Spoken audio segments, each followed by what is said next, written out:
Love. That is the topic of this video. What love means to me now that I am 43 and I'm allowing men to approach me more, and I'm allowing that energy of courting, dating, as you may say, and just how my thoughts have changed and evolved. What I had in mind when it comes to love, what my dad taught me before he died, what he showed me what to look for, even though he didn't know that's what he was doing. He showed me what to look for in a man. When a man says I love you, when he says I care about you, what that really looks like. So I'm going to be answering questions because I keep getting the same questions over and over from men. Hey, check out this link. Check out this video. It'll answer all your questions. It's the same questions every time they approach me. And so I'm going to do a question and answer, maybe part one, part two, what I'm expecting when men approach me, what I'm expecting in relationship, what I'm expecting when it comes to love, and what they will be getting from me. So that may be part two. Right now, we just want to focus on love and what that means to me. There's always going to be a troll in the comments that didn't read the caption, didn't read the title, and it's not listening to a word that's coming out of my mouth. And they're just going to blah, blah, blah, blah, that, well, you don't want me, you're supposed to do this. I'm talking about me and what it means for me to feel like this man does love me. This man does care about me. Okay. So first question, long distance. It's a no. I will not be doing long distance. I don't want to do long distance relationships because I'm 43. Okay. And I don't have time for it. Long distance, you have to do a lot of this. And I need these hands to be making this. You understand what I'm saying? I need my fingers to do things, to live life. I'm the head of my household. I have 2 children.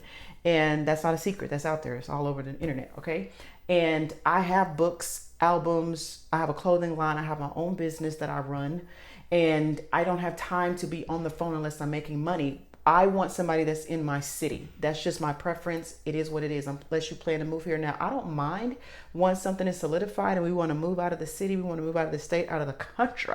We can do that. But when it comes to me getting to know somebody, and I get so many because I'm online that want to reach out. If you're not in my city, I just want somebody here because I have to eat. We can go sit down face to face and we can eat in our city while we're doing, what we do. But just a lot of the phone and the texting, I just don't have time for that. So that is what it is. I will not be doing long distance. Now, when it comes to love, I've changed how I approach it. Number one, I'm not going to do like I used to do and go off the chemistry and the feeling, that initial, oh my God, he's cute. Ooh, I see him across the room. Okay, I'm not saying I'm not going to play with it or see what it is, but I'm not going to run with that and then determine if my true definition of love works. Now we're going to work with my true definition first, and then that can be a plus. I'm not going to go off of looks anymore. And no offense to anybody that I have had a connection with or relationship with, even married to. No offense, but anybody that can look at my record or look at my black book knows that I did not date for looks. And I'm not trying to be mean. I'm sure when people looked at us, they were probably like, man, he must be really sweet. He must be really good to her. No, that wasn't the case either. So no, I've never dated for looks. I was that person that, are you a Christian? Are you saved? When I was really into my faith, like deep religion, that was the first thing. Are they saved? Are they Christian? It didn't even matter how they looked. Okay. But I'm not going off of looks in the opposite way, meaning he has to look a certain way in order for me to date them. I don't even go by that. Okay. And that's why when people will come in my inbox, I would try not to go to their profile, because if I go to okay, anyways, and I'm also not gonna go off of sex. So if all you have to offer me is sex, I'm not gonna go by that either, because I've had bad sex, I've had good sex, I've had no sex, so I don't need sex. That is also going to be secondary to my primary definition of what love is and what I'm expecting. So I'm not going off of chemistry, I'm not going off of feelings, I'm not going off of looks, and I'm not going to go off of if you want to offer me some good sex. My dad taught me, he taught me what love is. And so I'm going to go off of that, and I'm going to explain what that is. And then all the other stuff, the chemistry, the good feelings, the sex, and I can grow to maybe look like the way you look if you're not my standards or whatever. I can grow to do that because my dad taught me that you can barely know a man and then grow to love them and they be their best friend, because that's what happened between me and him. 3 years ago, he passed away, but I got to know him for 8 years.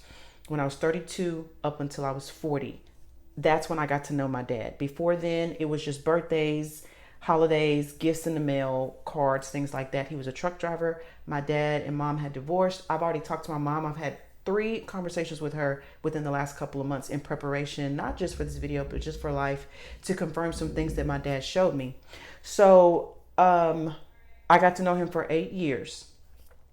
When I first met, no, I'm not gonna say met him, but when the first time that me and him encountered each other, and when I was 30, was when he had a stroke, and I had to give up my job, my house, my whole life to take care of him. It's 3 of us, 3 girls, and I was the one that said, okay, I'm gonna take care of this man, which I barely knew. I did not know this man. So let's take random Randy. Okay, let's just say this man I meet today. He would be, it would be just like me just now getting to know my dad, like this random guy. He may not be what I'm looking for in looks. I don't know anything about this guy, right? And this is how it was with my dad. So we are together. We're in the hospital. Everybody figures out, okay, he needs a 24-hour caregiver. I decide I'm going to do it. So the first time that we get in the car, this would be just like with Random Randy too. The first time we get in the car and I'm taking him to his cancer appointment because he had a stroke and that's why he couldn't work. But then when we went in for the stroke, we found out he had cancer. So 30 days straight, I'm supposed to take him to cancer treatments. We get in the car. I don't even know my dad like that, other than I was raised in the house with him till I was 5, I think my mom said, and then they got divorced. I don't know what kind of music to turn on. I don't know him. I just know this is Tony. This is my dad. And I don't hate him. I don't not like, it's just, you're just here. You're my dad. So we're riding in the car, and the very first day when I get ready to take him home, he says, make sure you put some gas in your car. Here's my card. Stop and get me something to eat and get you something to eat too. Okay.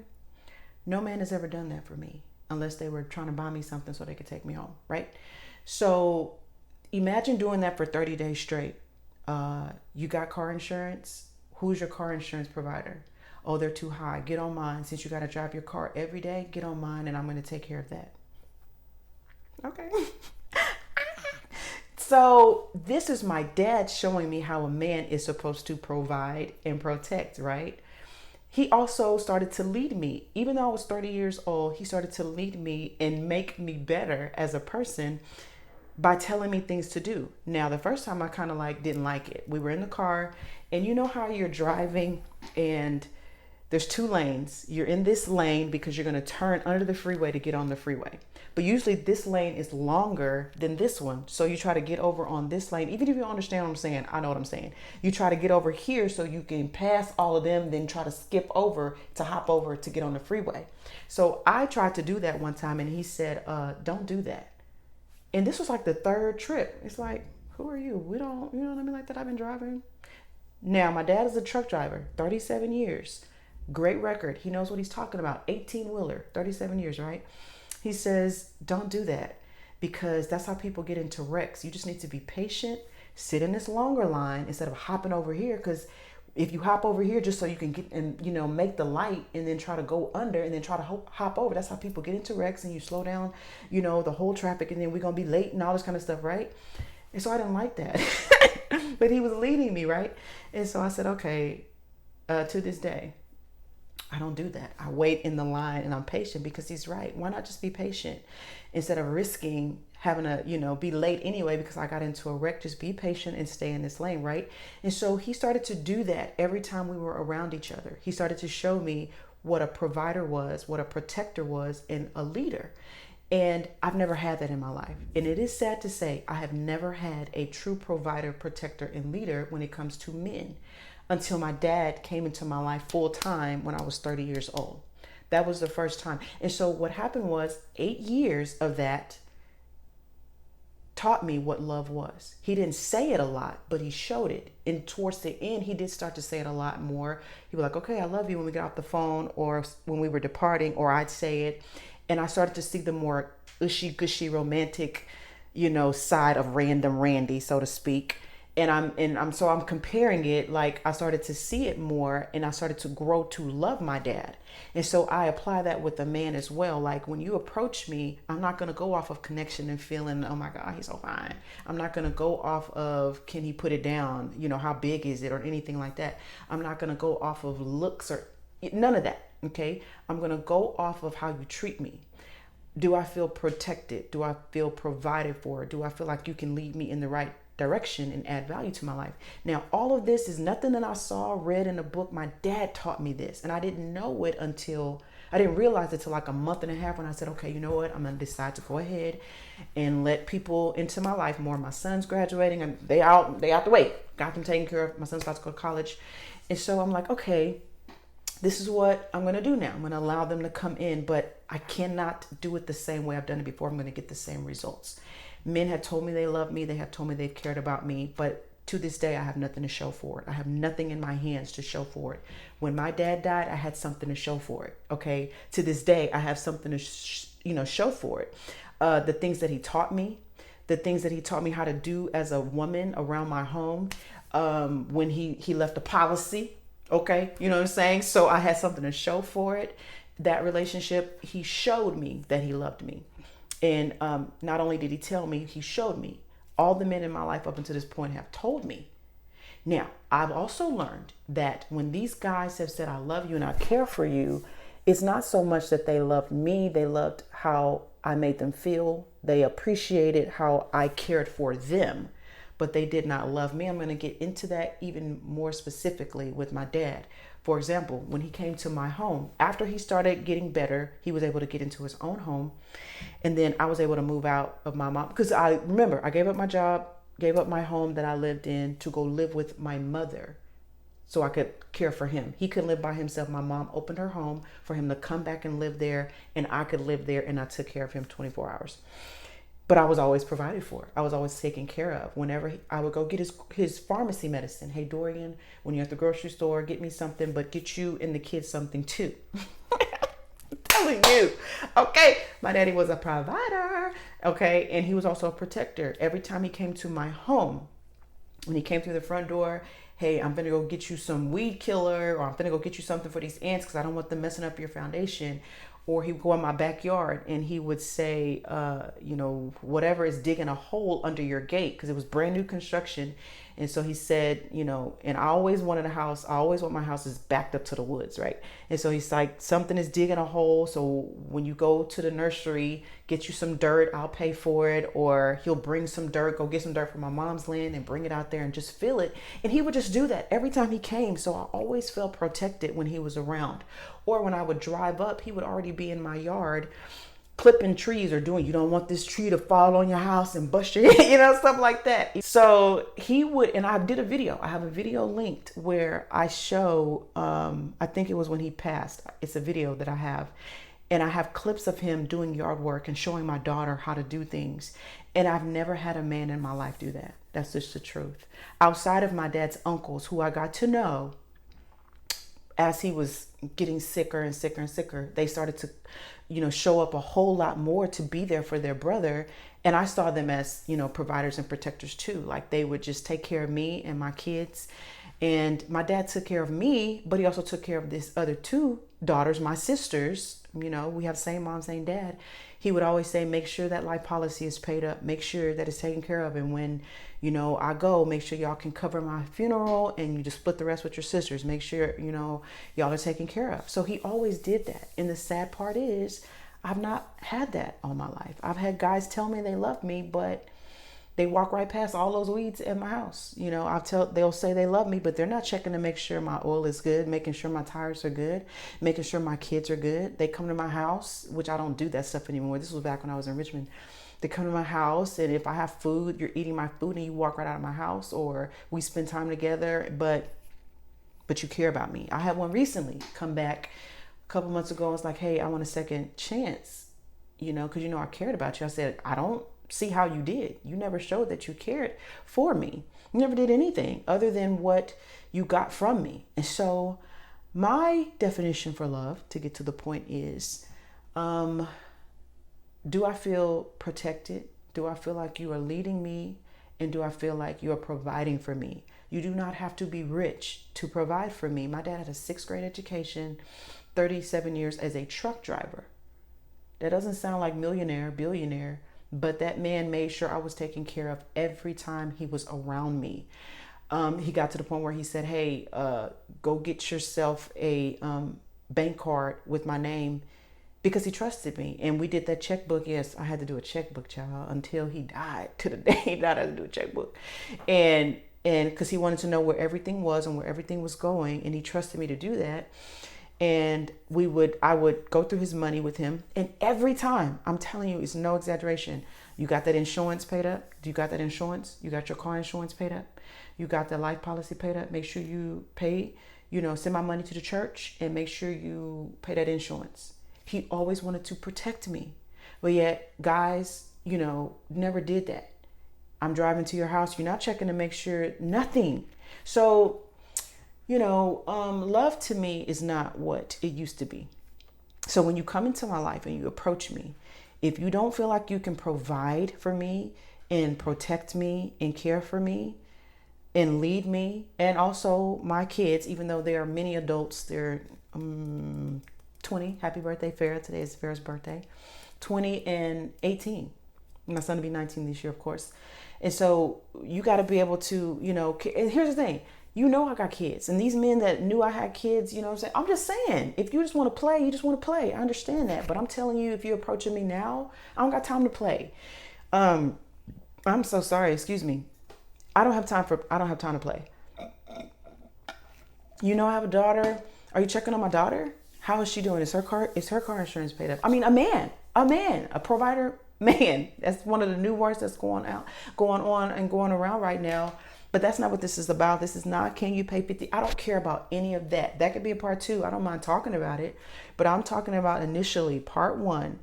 If you just want to date somebody, I was talking to somebody before, this guy, and he was like, oh, so you're not looking for a man, you're looking for a family. For sure. Of course. I don't need no man. I'm just saying, I don't need just somebody. Look, I've been doing it by myself this whole time. Not because I want to, but I just have. Nobody has stepped up to say, I'm going to be that man for you. Nobody has stepped up to be like my dad was.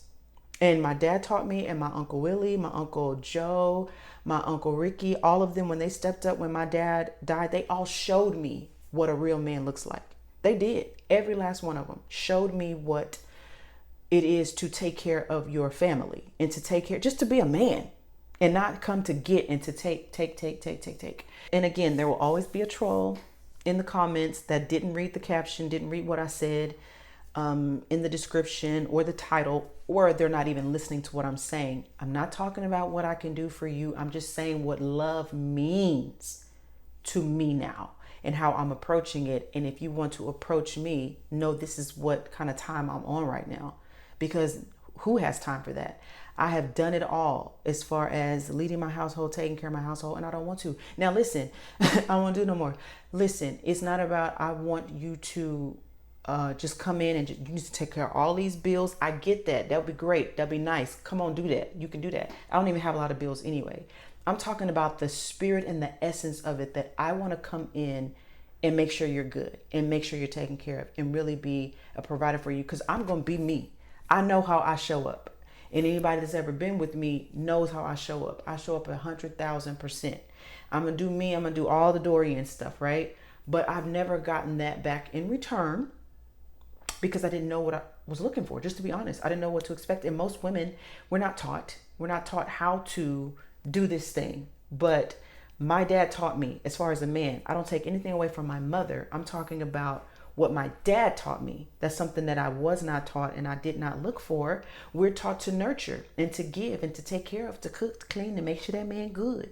You know what I'm saying? That's what we were taught. And, if we were taught anything, that's kind of what we were taught, is to, take care of that man and love him and nourish him. And I was doing all of that and still ended up single.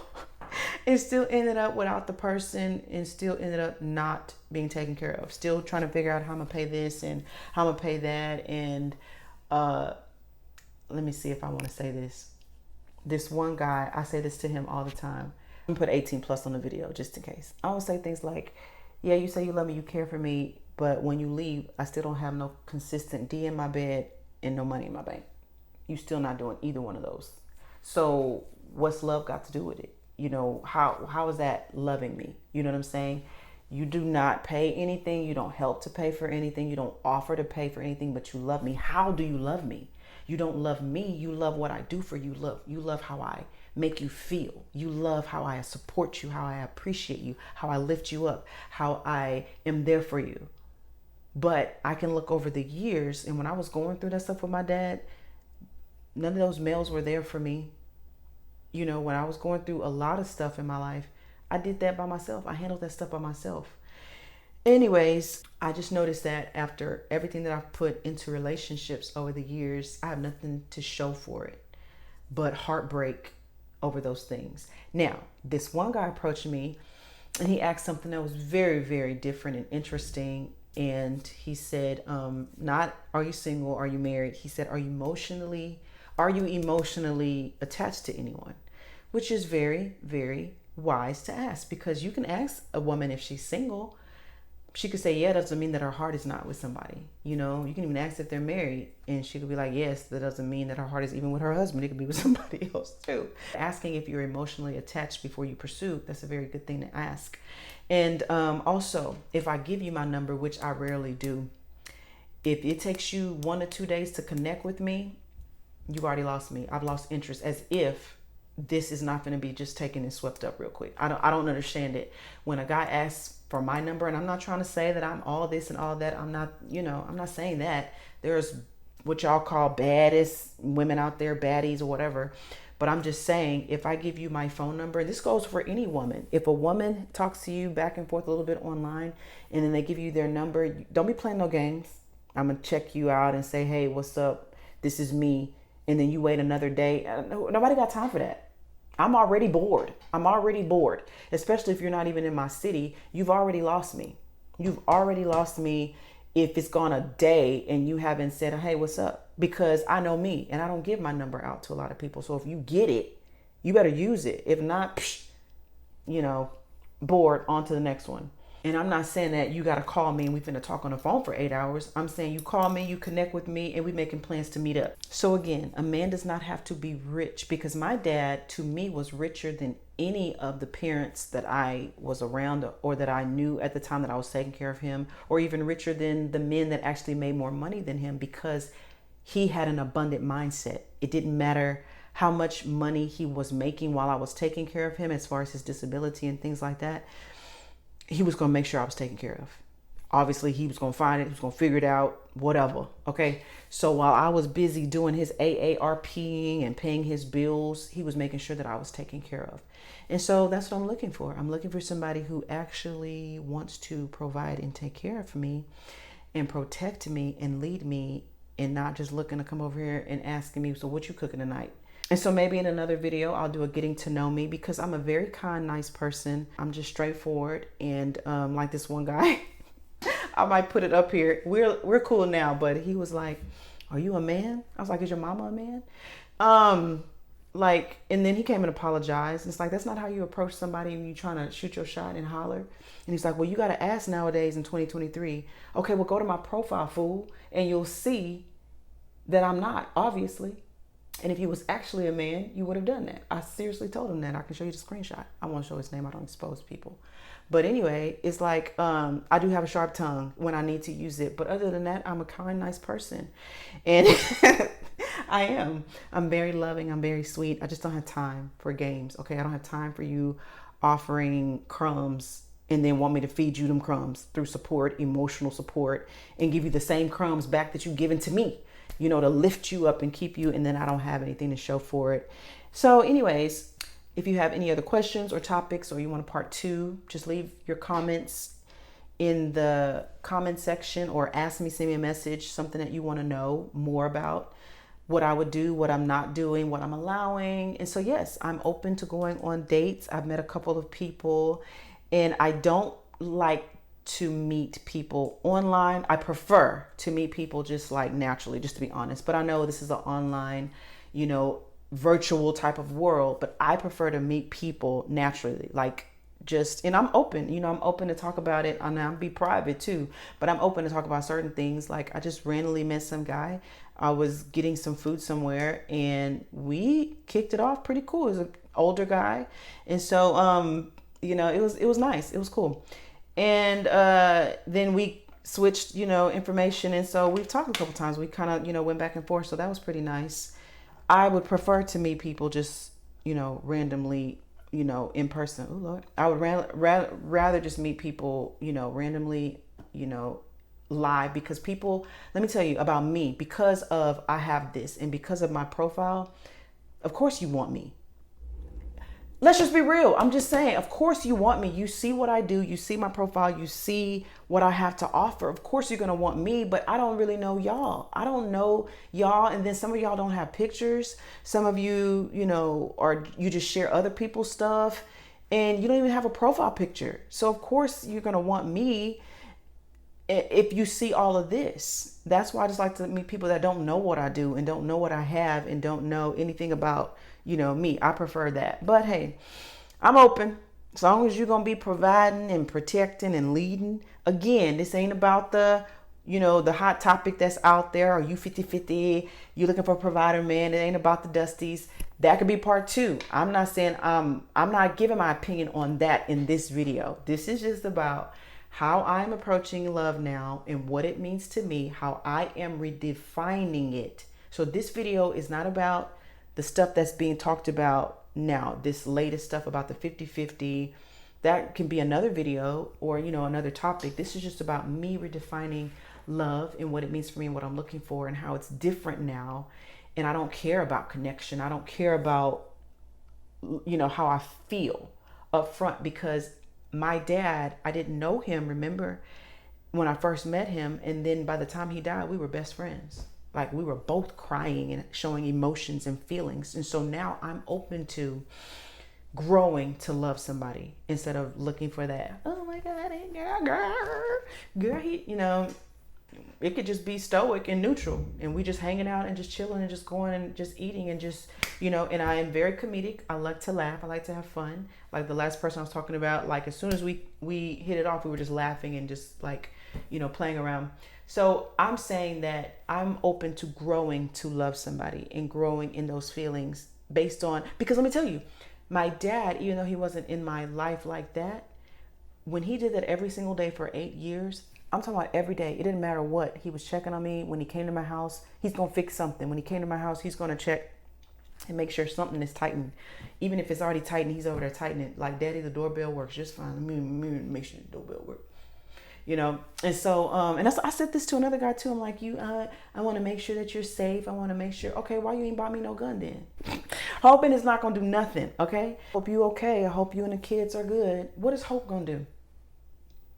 But then you want to hang out and come spend some time over here with me, or you want to go do this and, hang out and be like we in a relationship, but you're not doing anything to show that you really do care about me and that you want me to be protected is what I'm saying. Anyways, so my dad, every time he would show me that he loved me. So by the time he died, those feelings and those emotions were there as a father and a daughter. And I could say that I love my father and I know that he loved me. I know that he did, even though I didn't have that from him growing up as a teenager and even a young adult. But one thing my dad always did, and I talked to my mom about it, even though he was on the road, he still sent money. He still provided, okay? Even though he was a truck driver. So that's something that's always been a part of him. But I'm just saying, I can grow to love random Randy, okay? I can grow to love him if he's treating me and showing me that he actually loves and cares for me, not based on how I treat him and my support and my emotions that I give to him. And that's what I honestly feel. I'm not trying to take away from anybody. I feel like men that say they love me, they love how I've treated them and they love what I've given them and they love what I do for them. But what are they doing for me? What have they done for me? What can I honestly say? And I talked to a guy recently about this. I was like, what can I say if we never speak again? What can I say that you left me or that you gave me or that I have of yours? And I ain't talking about a shirt that you bought me or some kind of item that you bought me, from the mall or something like that. What can I say of value that says that, man, this man really did care for me and my kids. This man put me on. This man did this for me. Check this out. Whenever I did need money, I could ask him. I'm thinking back to just the last 3 people that I have interactions with. They never offered. And I feel like if I had asked them, it would have been an uncomfortable thing.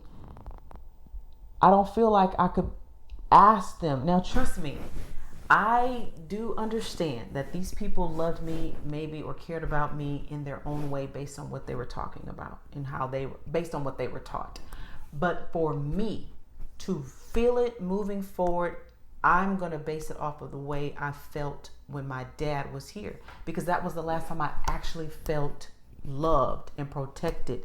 I thought I was feeling love. I thought that I was being loved in the recent or just the relationships that I've had after my divorce, even married, whatever. I know I wasn't loved in my marriage, but afterwards, I thought it was a feeling of love because that's what we were taught to feel, that, you know, that chemistry type thing. But no. My dad, I could actually ask him without feeling, you know, any kind of hesitation or resistance. I just was like open because it was something that I actually needed. It wasn't anything that I was using to take advantage of him. I would say, hey, Dad, I want to go here. I need to do this. Can I have? Go in there and get it. So in other words, my dad earned my love. Yes, he earned it by me seeing him provide and lead and protect consistently. And that's been my problem. And I'm sure mostly all the women in the world, we have been trained to give our love first. Most women have been learned. We have been learned and trained to give our love and our emotions and our feelings first to people that haven't proven it and are not worthy of it.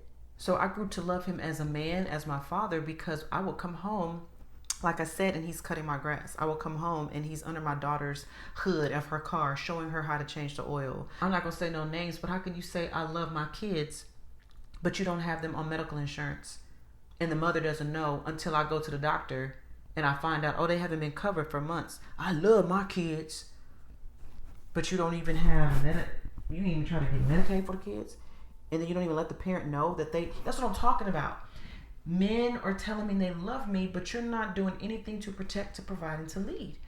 And you talk about, and that's just an example. I love my kids, but because you buy them toys. That's what they want. What about what they need? And so telling me that, you know, I love you is like giving a kid toys. Well, I love my kids. I bought them toys. I bought you dinner. I bought you, you know, a dress. That's stuff I can do for myself. And this is why I do not want to do long distance, because how can you provide and protect me if you're in a whole other city? Oh, y'all have a snowstorm coming? I live in the Dallas-Fort Worth area. Don't worry about where, unless you need to know. I live in that area, so it's cold. Snowstorms. Well, I hope y'all, you and the kids, if we're supposed to be seeing each other and talking and dating, I hope you and the kids are, you know, gonna be all right. Unless you're gonna pay somebody to come and wrap my pipes for me, or you're gonna pay to make sure somebody comes and does, you know what I'm saying? It's like, I need you to be here. You need to be present in order to protect for me. So in conclusion, I've never been the woman that says, I don't need no man, I want no man, I can do all this by myself, I don't need no man. I've never been that way. Obviously, I've told you that I have entertained people. They just aren't showing up the way that I need them to show up. And at this time in my life, I just don't have time for people showing up to just take. I need to feel when you're in my presence that you're here to give. You're here to give. You're here to give. You're here to give. Okay? That's what I need to feel from the get-go. If you're here to take, I'm going to be able to feel that. I'm going to be able to tell because I've had it enough. I've been around that energy enough. I've been around the take energy enough to already know off the bat. So there may be a part 2. I'm sure there'll be some collabs, and we will continue this journey in love.